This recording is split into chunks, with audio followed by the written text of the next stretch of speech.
This is my 1974 Ford Courier. It's got a 1.8 liter 4-cylinder engine. I think it was originally rated at 74 horsepower. Carburetor's been changed on it. I think it's either Weber or Holley carb. An air pump has gone off, so it's got probably a little more than 74, around there at least. 4-speed standard.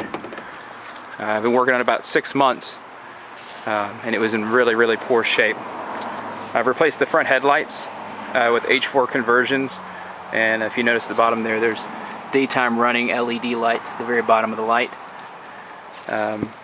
Refurbished the wheels, original wheels from 1974. Refurbished the seat, installed new door cards, made those myself and designed them, painted them, cut the vinyl and glued it in. I refurbished the dash cap.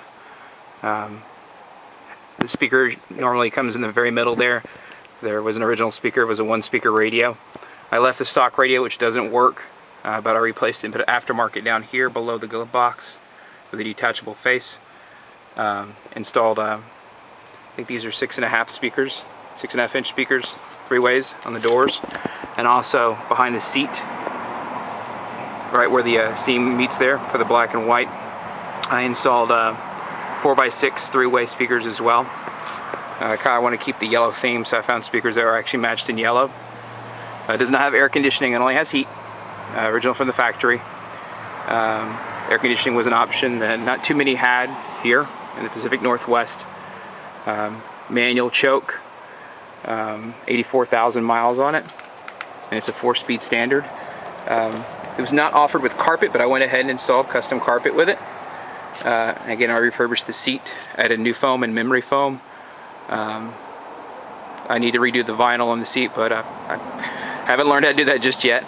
The headliner was in really bad shape, replaced that, and I kind of did my own thing with some automotive grade white vinyl, and that is the famous Ford overhead console light I installed. It did not have a door light, and I wired it to have door triggers down here, so when you open the door a light does come on. This truck never had that option, and it was available at all.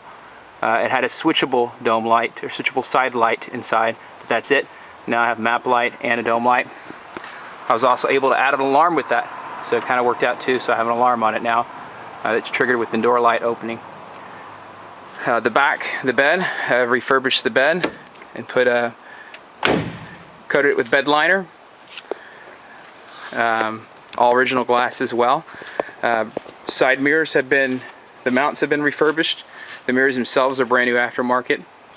Windshield-wiper arms have been refurbished. The blades are new, of course.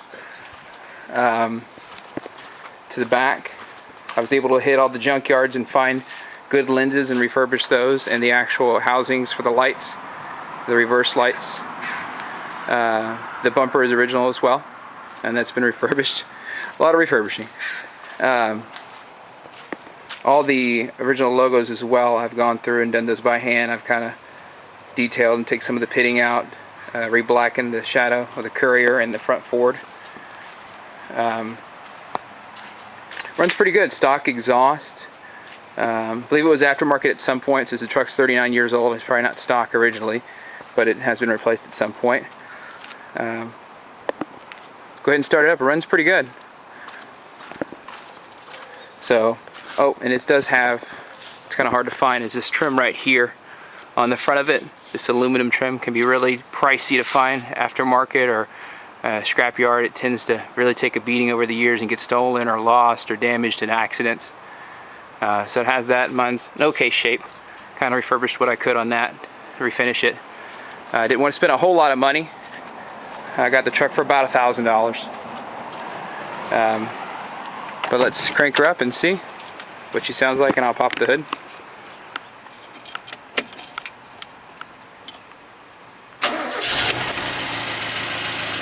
I'll turn the lights on. I've replaced the dash lights inside with LEDs to reduce power consumption. The alternators are notorious for being small in these trucks. They're only about 35 amps. A lot of people replace those with aftermarket. I have yet to do that. so I kind of wanted to conserve what little power I do have since I did add a dome light.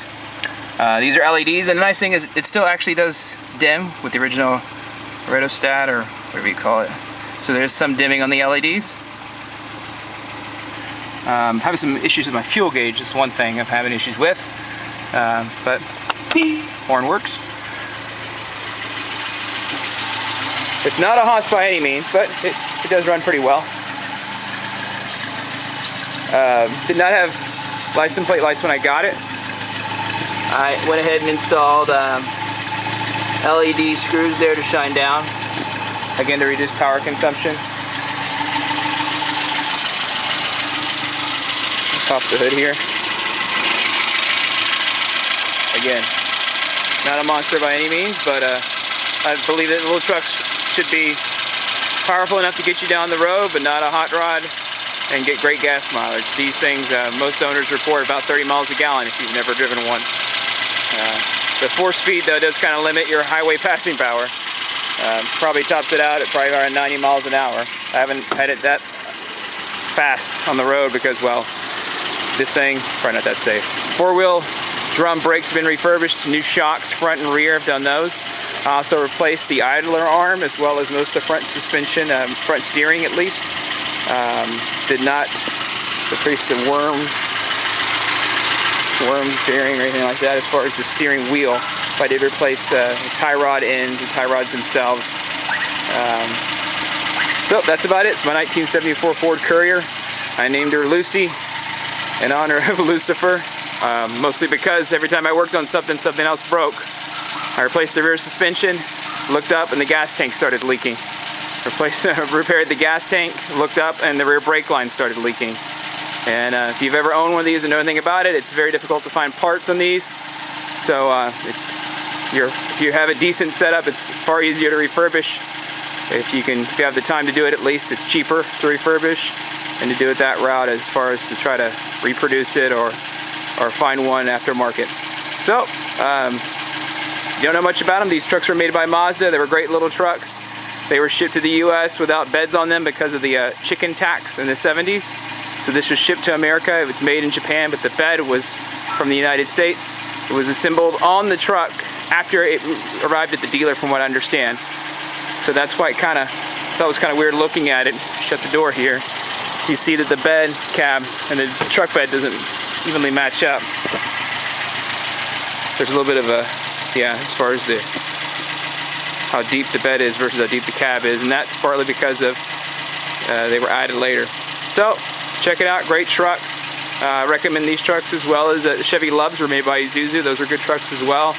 You can find them pretty affordable, got great gas mileage. Wasn't fast at all, but again, small truck, gets you down the road, decent torque, haul stuff, reliable.